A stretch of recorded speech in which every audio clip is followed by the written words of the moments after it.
Good morning. I am Dr. Anand Bhardwaj, your Vastu consultant, and you are watching your favorite program, that is Vastu for Vastu Consultant. साथियों, मैं अपने इस कार्यक्रम में जिसका नाम है वास्तु फॉर वास्तु कंसल्टेंट, इसमें हर बार एक नया टॉपिक लेता हूं।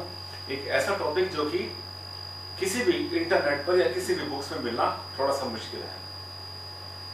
एक तो कारण इसका यह है कि वो ऐसे टॉपिक है जो कि बहुत ज्यादा आमतौर पर लोग उस पर ध्यान देते नहीं। दूसरी बात यह है कि वो टॉपिक है उन चीजों के बारे में है, उन इंस्ट्रूमेंट्स के बारे में, उन चीजों के रिक्वायरमेंट के बारे में जो कि कभी भी पुराने समय में हमारे वैदिक काल के अंदर कभी भी उनकी नेसेसिटी फील नहीं की गई और ना ही हुआ करते थे पुराने समय में वो सब चीजें। जैसे उदाहरण के लिए आज मैं दे रहा हूं एक नया टॉपिक जो है लिफ्ट के बारे में, वास्तु फॉर लिफ्ट। साथ ही लिफ्ट कई तरह की हो सकती है।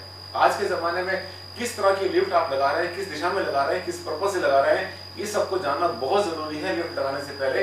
वरना अकेले लिफ्ट भी अगर नेगेटिव एनर्जी कहीं पर जनरेट कर देगी तो आपके लिए प्रॉब्लम क्रिएट कर सकती है। लिफ्ट इंडस्ट्रीज में लगाई जाती है जो कि भारी सामान को कैरी करती है, जैसे रॉ मटेरियल होता है, फिनिश गुड्स होती हैं, नीचे के फ्लोर से ऊपर के फ्लोर पर लेके जाती हैं। और अगर वो मैकेनिकल लिफ्ट है, मैकेनिकल लिफ्ट ऐसी होती है जिसके अंदर की लगी होती है होइस्ट लगी होती है, यानी फेस जो उसका जो फेस होता है, उसका जो सरफेस होता है वो बिल्कुल जमीन के समतल होता है, वहां पर कोई भी गड्ढा बनाया नहीं जाता, बिना गड्ढे की होती है वो मैकेनिकल लिफ्ट जो कि होइस्ट खींचती है ऊपर। हमेशा इंडस्ट्रीज में आपको आमतौर पर दिखाई पड़ जाएगी। ऐसी लिफ्ट के लिए एक खास जगह है, कहां पर हो कहां पर ना हो। जब किसी चीज को कैरी करती है तो वहां वाइब्रेट भी करती है साथ में लिफ्ट, ये ध्यान देना जरूरी है।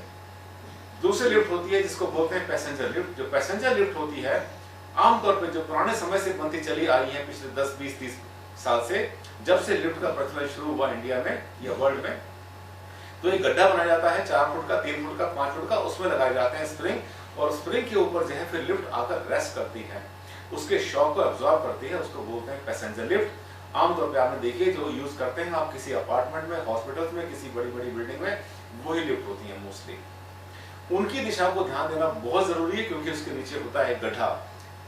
अगर वो लिफ्ट नीचे से शुरू होती है, यानी कि अगर वो लिफ्ट शुरू होती है बेसमेंट के नीचे के तल से और जाती है ऊपर तक, तो उस गड्ढे का ध्यान करना पड़ेगा, वो गड्ढे की दिशा कौन सी, जहां पर गड्ढा कंफर्टेबल रहेगा। लेकिन इसके साथ साथ एक बात और भी आपको बता देते हैं, ऐसे लिफ्ट जो है उसके लिए एक मोटर रूम होता है जो कि सबसे ऊपर बना होता है, जिसमें कि मशीन लगी होती है, उसको मशीन रूम भी बोलते हैं, मोटर रूम भी बोलते हैं, जो कि सबसे ऊपर जाता है। आमतौर पर छत की ऊंचाई से वो चला जाता है 8, 9, 10, 11, यहाँ तक कि 12, 13 फीट भी ऊपर चला जाता है, जहां पर कि इसकी मोटर मूव करती है, जहां पर रोटेट करती है, उसको खींचती है नीचे से लिफ्ट को ऊपर। अब देखिए यहाँ पर 2 फैक्टर एक साथ हो गए। एक तो हाइट का फैक्टर हो गया जो कि होना चाहिए हमेशा साउथ या वेस्ट में, और दूसरा फैक्टर हो गया गड्ढे का जो कि होना चाहिए नॉर्थ और ईस्ट में। साथियों फंस गए ना? क्या जवाब इसका है? गड्ढा भी बनाना है और ऊंचा भी लेकर जाना है, ये तो वास्तु के जो दोनों प्रिंसिपल्स यहाँ पर जाकर डैमेज हो जाएंगे। एक और तीसरी लिफ्ट होती है जिसको हम कहते हैं पैसेंजर लिफ्ट, लेकिन वो ऐसी नहीं होती, वो होती है कैप्सूल लिफ्ट। आजकल चाइनीज होते हैं, ताइवान की आती हैं, बहुत से रशियन भी है और जर्मन भी होती हैं, जापानीज भी ऐसी लिफ्ट आती हैं जिनको हम कहते हैं कैप्सूल लिफ्ट। आमतौर पे आपने देखी है ऐसी लिफ्ट लगी हुई किसी भी जगह के बाहर, जैसे छोटी बिल्डिंग होती है उसके बाहर आपने देखिए पूरी की पूरी लिफ्ट शीशे की बनी होती है, ग्लास की बनी होती है, बहुत लाइट वेट होती है, लेकिन उसमें जो पैसेंजर्स की कैपेसिटी बहुत ज्यादा नहीं होती साथियों। उसमें होती है हमेशा कैपेसिटी 2 या 3 या 4 पैसेंजर्स की, या मैक्सिमम होती है 5 पैसेंजर्स की। एक वहां पर होता है लिफ्ट का अटेंडेंट जिसको लिफ्ट मैन बोलते हैं, वो होता है, ज्यादा लोगों को कभी कैरी नहीं कर पाती वो, लेकिन प्राइस में बहुत कम होती है, बहुत सस्ती होती है, और आजकल उसका प्रचलन बहुत ज्यादा बढ़ गया है क्योंकि उसके लिए ना तो हमें गड्ढे की जरूरत पड़ती है, ना ही हमें मशीनों की जरूरत पड़ती है। सिर्फ वहां पर जाए हाइड्रोलिक होती है जो कि साथ साथ मूव करती है उस लिफ्ट के। अब देखिए हर तरह की लिफ्ट के लिए डिफरेंट वाइब्रेशन के लिए होंगे और डिफरेंट उसके लिए जगह होंगे, डिफरेंट उसके लिए होंगे डायरेक्शंस, और जितनी भी बड़ी लिफ्ट होती है चाहे छोटी है या बड़ी है साथ ही वाइब्रेट करती है। अगर वाइब्रेट करेगी लिफ्ट तो उसका जो है नॉर्थ में ईस्ट में होना मना है वास्तु के हिसाब से। अगर वेट को कैरी करती है तो नॉर्थ और ईस्ट में उसका होना मना है।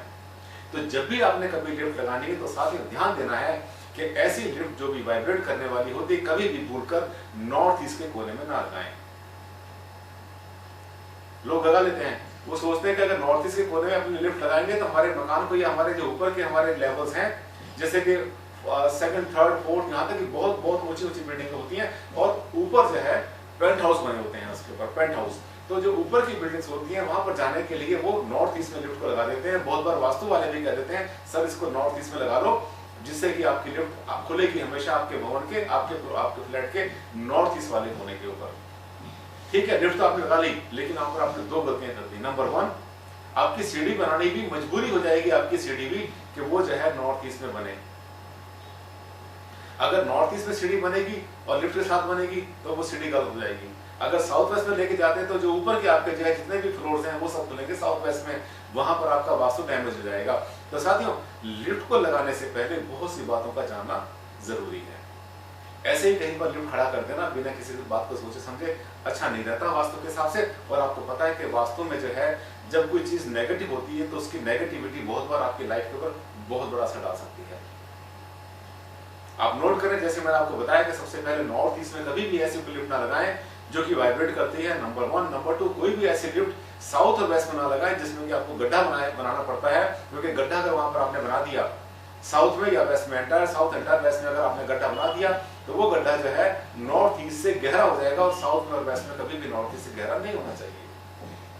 तीसरी बात आपने ध्यान देनी है कि जो कैप्सूल लिफ्ट्स होती हैं, कैप्सूल लिफ्ट को हमेशा मिडल ऑफ नॉर्थ में, मिडल ऑफ ईस्ट में लगाइए, क्योंकि वहां पर जो है गड्ढे की आपको जरूरत होती नहीं है। अगर कहीं पर आपको गड्ढा बनाना पड़ता है लेकिन डायरेक्शन बहुत अच्छी नहीं बनती है वहां पर जहां पर कि लिफ्ट को होना चाहिए, वहां पर अगर आपको ऐसी प्रॉब्लम आ रही है तो आप ये कह सकते हैं लिफ्ट बनाने वाली एजेंसी से कि वहां पर आप नीचे सबसे नीचे के फ्लोर के ऊपर स्टेप्स बनाते हैं, 2 या 3 या 4 या 5 स्टेप्स बनाते हैं, ताकि वहां पर आपको गड्ढा ना बनाना पड़े। यदि आप ऐसा करते हैं तो आप आराम से साउथ और वेस्ट में लिफ्ट लगा सकते हैं। लेकिन लिफ्ट की कैपेसिटी कितनी है, उसके वाइब्रेशन कितने हैं, उसमें कितनी इलेक्ट्रिसिटी उसमें चलेगी, हाइड्रोलिक टाइप है वो, ऊपर उसके मशीन लगी है या मोटर रूम लगा हुआ है या नीचे गड्ढा है, ये साथियों बहुत सारे पॉइंट्स होते हैं जिन पर आपको ध्यान देना चाहिए।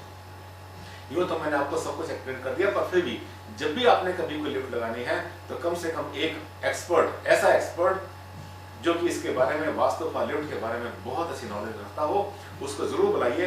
क्योंकि मेरा सिर्फ बता देने से इतना ही काम आपका नहीं चला कि आपको लिफ्ट की जगह पता चल गई, आपके रिक्वायरमेंट भी है, कहां पर आपने इसको यूज करना है, किस पर्पस से यूज करना है, इंडस्ट्री में करना है, कमर्शियल साइट है आपकी, आपका कॉर्पोरेट ऑफिस है या आपका ऑफिस है या फिर आपका घर है, कोठी है, कहां पर किस पर्पस से कैसे यूज करना है, इस पर ध्यान देना बहुत जरूरी है। थोड़ा सा कॉम्प्लिकेटेड विषय है ये साथियों, लेकिन अच्छा रहे कि इसके लिए आप अच्छी एडवाइस दे रहे हैं। थैंक यू वेरी मच, फिर मिलेंगे, धन्यवाद।